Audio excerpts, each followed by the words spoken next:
Si no te gusta, pide el divorcio. No fue una amenaza. Fue peor. Fue indiferencia. Buenos días, amigos.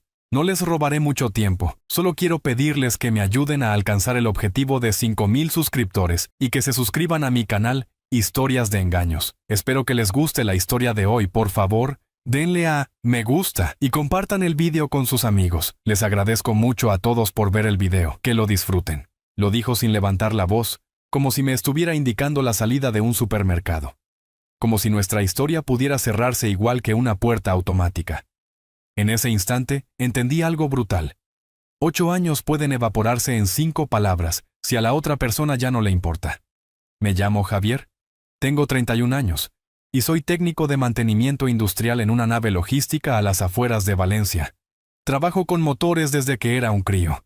A los 19 ya estaba manchado de aceite hasta los codos, aprendiendo a no fallar, a no quejarme, a aguantar.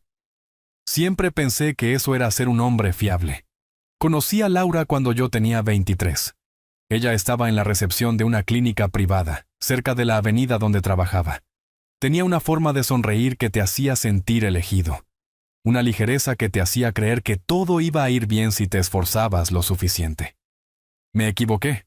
Nada se rompió de golpe. Se fue desgastando. Primero llegaron los cambios pequeños, horas raras, excusas rápidas. Después, los planes con las chicas se transformaron en planes con una amiga. Más tarde, esa amiga pasó a tener nombre propio. Y finalmente, ese nombre tuvo barba. Marcos. Apareció en mi casa una noche cualquiera. Yo había terminado antes un turno interminable, y lo encontré sentado en el sofá. Mi sofá. Con una cerveza abierta que yo había comprado. Mirando un partido como si llevara años allí. Laura ni se inmutó. Es Marcos, dijo. Vamos juntos al box de entrenamiento. Le estreché la mano por puro instinto. Apretón seco. Sonrisa falsa. En ese segundo me prometí no montar una escena. Me repetí que estaba cansado, que veía cosas donde no las había, que Laura siempre había sido abierta con la gente. Pero mi cuerpo no se equivocaba. Los mensajes no paraban. El móvil siempre boca abajo. Las risas silenciosas durante la cena. Las llamadas se contestaban lejos. La puerta cerrada. El tono molesto cuando yo preguntaba. Relájate, me decía. Estás imaginando cosas. Quizá. O quizá no. La confirmación llegó cuando anunció con total calma que se iba una semana a un hotel de playa en Marbella. Con él. Los dos solos. Como si fuera lo más lógico del mundo. ¿Hablas en serio? Pregunté. Claro, respondió cerrando la maleta. Y si no te gusta, ya sabes. No me dio tiempo a reaccionar. Se marchó. El coche salió del garaje, y yo me quedé de pie en la cocina mirando el espacio vacío donde siempre dejaba las llaves. Ahí no dudé. Ahí acepté la verdad. Había estado justificándola demasiado tiempo. Al principio, nuestro matrimonio parecía sólido. Compramos una casa modesta en Mislata, 2 dormitorios, un patio pequeño, un garaje que para mí era un tesoro. Ella decía que era perfecto, que por fin tenía un hogar, hasta que dejó de ser suficiente. El barrio pasó a ser aburrido, lejos del centro, sin vida. Quería bares nuevos, restaurantes caros, noches largas. Yo hablaba de cuentas, de ahorrar, de construir algo estable. Eso le sonaba a excusa. Luego vino el desprecio por mi trabajo, el olor a gasóleo, el cansancio, mi ausencia en planes interesantes. Nunca estás, me repetía. Parece que tu vida está en ese taller, no conmigo. No supe defenderme sin gritar, así que hice lo único que sabía hacer, trabajar más, callar más, aguantar más, convencido de que algún día lo entendería. No lo hizo. Las noches fuera empezaron hace 2 años, y yo todavía no sabía que lo que venía después iba a cambiarme para siempre. Todo empezó cuando decidió apuntarse a un gimnasio lejos de casa. Demasiado lejos. Dijo que necesitaba cambiar de aires, moverse, sentirse mejor consigo misma. Yo lo vi como algo positivo. Volvía con más energía, más segura, más distante. Tendría que haber preguntado más. Tendría que haber escuchado mejor. La primera vez que mencionó a Marcos, no le di importancia. Un nombre suelto dentro de una frase cualquiera. Marcos dice que esta máquina es mejor. Marcos me corrigió la postura. Marcos cree que deberíamos probar otra clase. El nombre empezó a colarse en casa como el polvo. Al principio no lo notas. Luego está en todas partes. Hasta que una noche volví antes de lo previsto y lo vi sentado en el salón. Otra vez en mi sofá. Era alto, delgado. De esos tipos con una sonrisa fácil que te invita a bajar la guardia. El problema no era él, era ella. Laura se reía de todo lo que decía. Le tocaba el antebrazo al hablar. Lo miraba con esa atención que antes reservaba para mí. Ese fue el momento exacto en el que algo se me dobló por dentro. Me dije que exageraba. Mentí mejor de lo que pensaba. Los mensajes siguieron. Las llamadas también. Las noches eternas. Y cada vez que sacaba el tema, Laura me devolvía el golpe. Eres inseguro. Das pena. Te estás montando películas. Puede que dudara de mí mismo, pero no estaba ciego. El viaje fue la confirmación final. Una semana en la costa, solos. Ninguna mujer casada hace eso y lo llama amistad. Ella lo sabía. Yo lo sabía. La única incógnita era qué iba a hacer yo con esa verdad. Se marchó un sábado por la mañana. Me quedé en la entrada viéndola alejarse con la maleta ya colocada, las gafas de sol sobre la cabeza, como si se fuera a un festival y no a dinamitar su matrimonio. «Te llamo cuando llegue», dijo. No llamó. Los 2 primeros días fingí normalidad. Trabajo, casa, cena para uno, tele encendida sin verla, el ruido como anestesia. Al tercer día algo cambió. Empecé a caminar por la casa sin buscar pruebas. Ya no las necesitaba. Miraba los objetos como si pertenecieran a otra vida.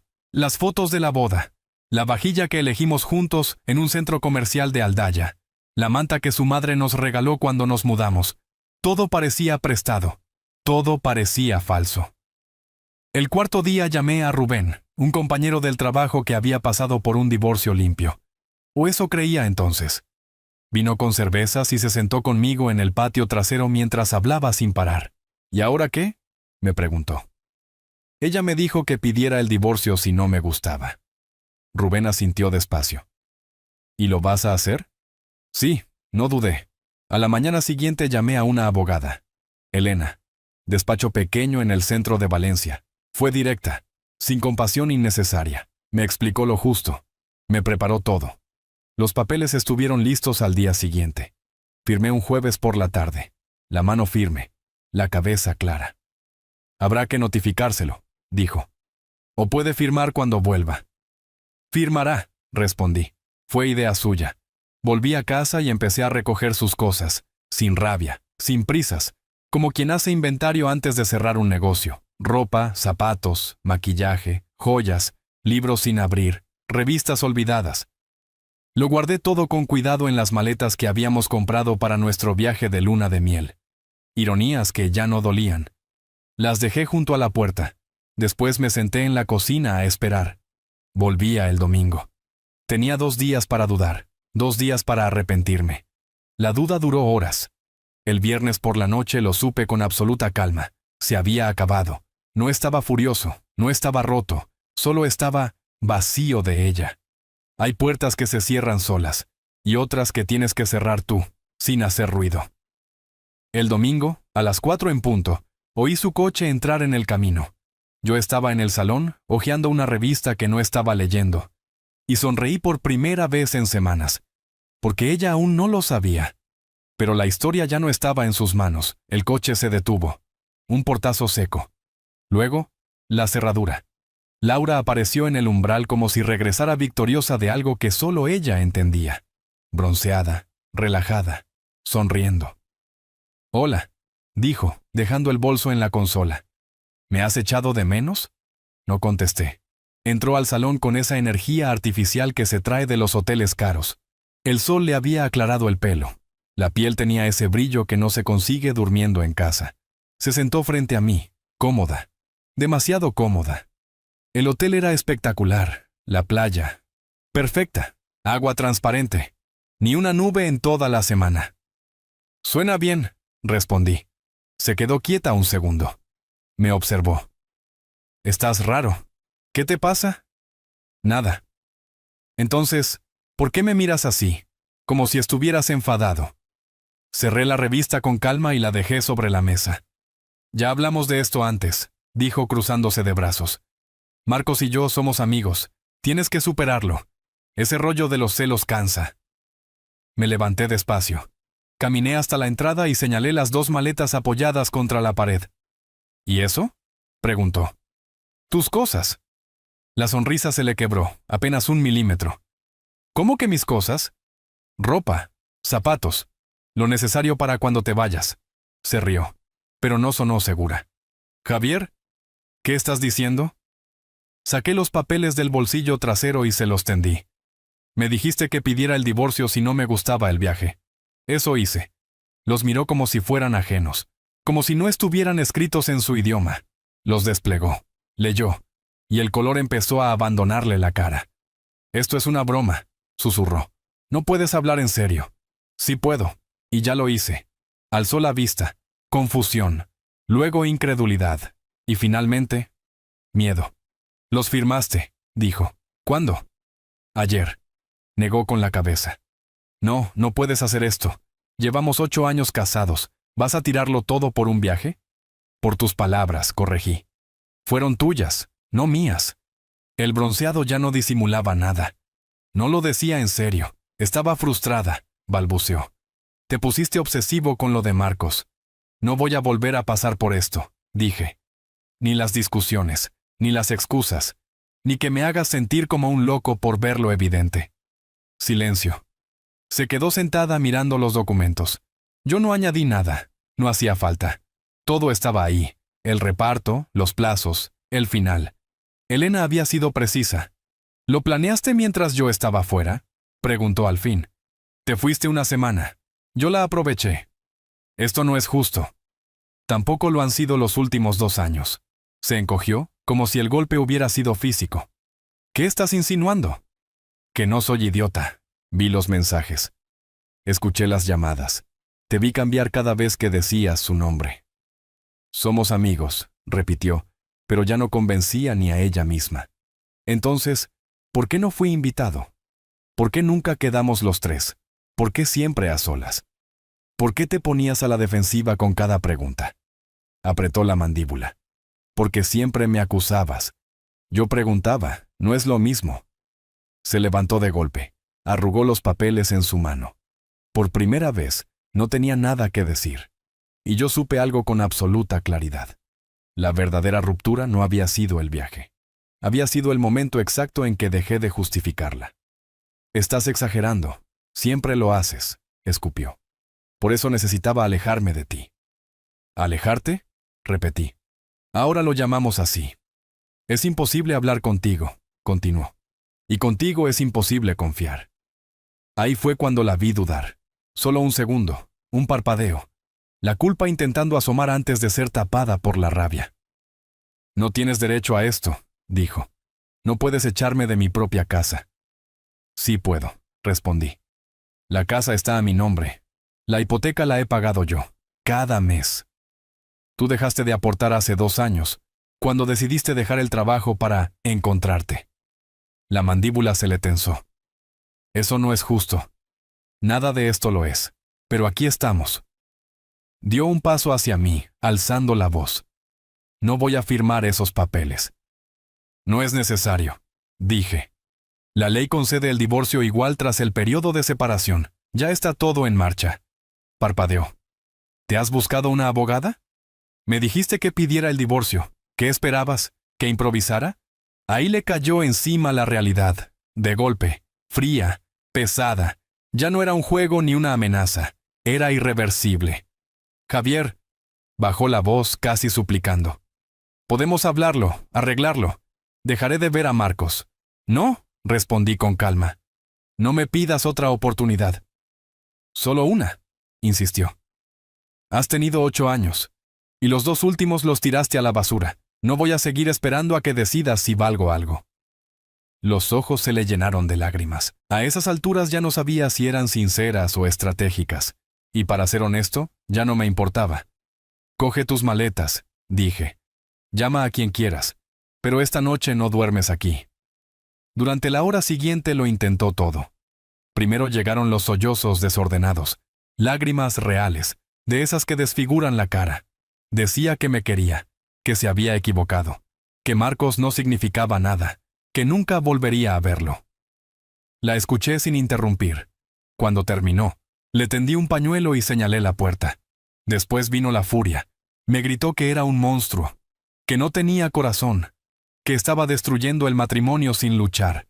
Lanzó un cojín contra la pared y me dijo cosas que no merecen repetirse. Esperé. Cuando se quedó sin aire, recogí el cojín y lo coloqué de nuevo en el sofá. Entonces llegó el trueque. Terapia. Pausa en el gimnasio. Borrar el número delante de mí. Empezar de cero. Fingir que los últimos 2 años no habían existido. Es tarde, dije. ¿Por qué?, exigió. ¿Por qué es tarde? Porque ya no confío en ti, y no creo que vuelvan a hacerlo nunca. Eso la rompió. La pelea se le escapó del cuerpo. Se dejó caer en el sofá, mirando al suelo. ¿A dónde se supone que vaya?, preguntó en voz baja. Eso ya no es cosa mía. No tengo dónde quedarme. Llama a tu madre, a tu hermana, a Marcos. Me encogí de hombros. Opciones tienes. Levantó la vista, el maquillaje corrido. El bronceado ya no parecía salud, sino evidencia. ¿Me odias? No, respondí. Simplemente, ya no te quiero. Cogí las maletas y las llevé hasta su coche. Me siguió despacio, los tacones golpeando el cemento del camino. Cargué el maletero mientras ella observaba, como si su mente aún se negara a aceptar lo evidente. Cuando cerré, me tocó el brazo. Javier, por favor. La miré. Buscaba algo, perdón, duda, una grieta. No encontró nada. Subió al coche, arrancó. Se quedó unos segundos con las manos en el volante.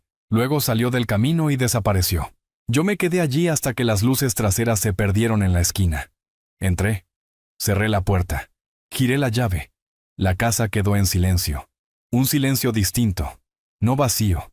Por primera vez en años. Era paz. Me dejé caer en el sofá y solté el aire que llevaba semanas, quizá años, conteniendo. Se había terminado, de verdad. El divorcio se hizo oficial 3 meses después. Sin dramas, sin recursos, sin peleas. Laura firmó todo lo que su abogado le envió. Supongo que alguien le explicó, con números delante, que no tenía nada que ganar. La casa era mía. La mayor parte de los ahorros también. Ella se quedó con su coche y con lo poco que había logrado guardar durante el matrimonio. Nada más. Supe por conocidos que, 2 semanas después de marcharse, se fue a vivir con Marcos. No duraron ni medio año. Al parecer, la emoción no sobrevive cuando deja de ser clandestina. Él la dejó por otra más joven, más nueva, más fácil. Una tarde, unas semanas después de que todo quedara cerrado, me llamó su madre. Se disculpó. Dijo que su hija estaba mal, saltando de sofá en sofá, trabajando a media jornada en una cafetería, llegando justa a final de mes.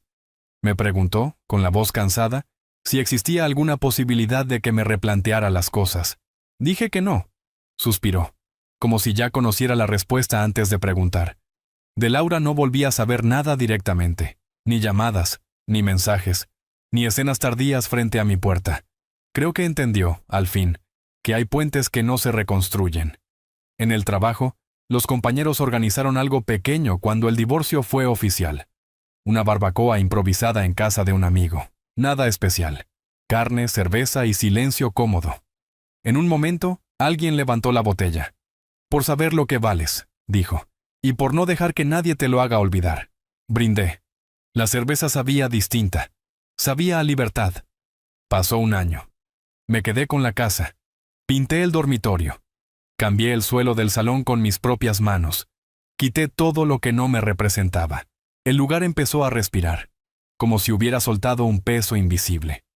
A los 8 meses empecé a quedar con gente otra vez, sin prisa, sin expectativas, solo aprendiendo a estar sin miedo. Y entonces conocí a Claudia en una barbacoa de unos amigos, enfermera, directa, tranquila, honesta de una forma que no necesitaba juegos, no lanzaba indirectas, no ponía pruebas, decía lo que pensaba y lo hacía sin cálculo.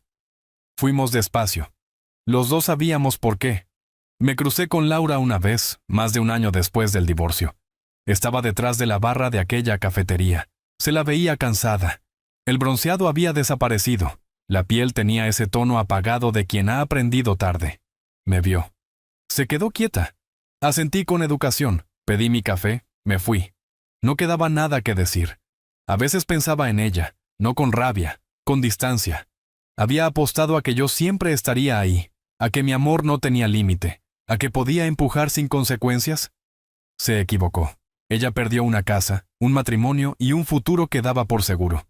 Yo perdí 8 años. Y una versión de mí que creía que amar bastaba. Pero gané algo más importante. Aprendí que irse no es rendirse. A veces es el acto más fuerte que existe. Esa tarde volví a casa con las ventanillas bajadas. La radio sonaba con algo viejo y familiar. Claudia venía a cenar más tarde. Había comprado carne y una botella de vino. Nada especial. Solo una noche tranquila con alguien que me hacía sentir visto. Entré en el camino de entrada. Por primera vez en mucho tiempo. Sentí que estaba volviendo a casa.